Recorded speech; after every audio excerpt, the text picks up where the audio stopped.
here with Hans Vestberg, who is the CEO of Ericsson, one of the world's leading manufacturers and deployers of telecommunications equipment. Hans, thanks for joining us today. Thank you. Let's talk a little bit about what you're seeing in the global economy. Ericsson operates in 175 countries around the world. Obviously, we're still coming out of a global recession, but are you seeing signs of life in certain markets or signs of optimism?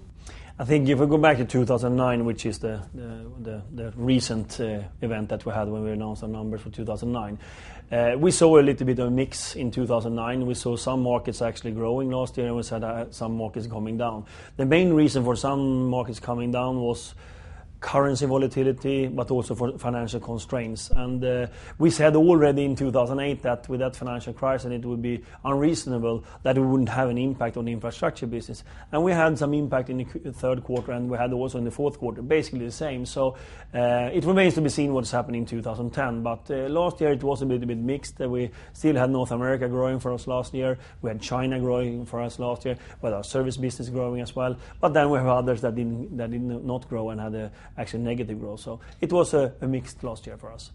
Ericsson has clearly expanded its presence in North America, and here in the United States there's been recent discussion about expansion of broadband infrastructure, really trying to deploy high-speed internet access to rural areas and urban areas that are underserved. Talk a little bit about the role that wireless technology can play in advancing broadband in underserved markets. I think that when we look at the mobility and mobile broadband right now, we see something that we didn't see 10 years ago. We have 4.6 billion mobile subscriptions in the world.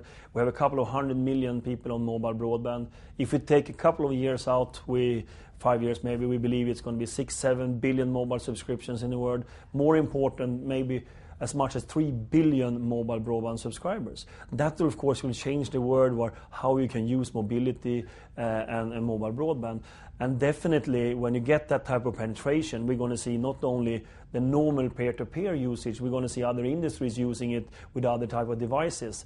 We will see transport companies, healthcare companies using that wireless equipment. And we have now a vision in our company that 2020 it's going to be 50 billion connected devices in those networks. So we're going to see much more than a mobile phone being connected, other type of devices being connected to the mobile networks. That's, of course, have an impact on the developing countries and countries that are in growth as well, where mobility is going to be the predominant way of communicating.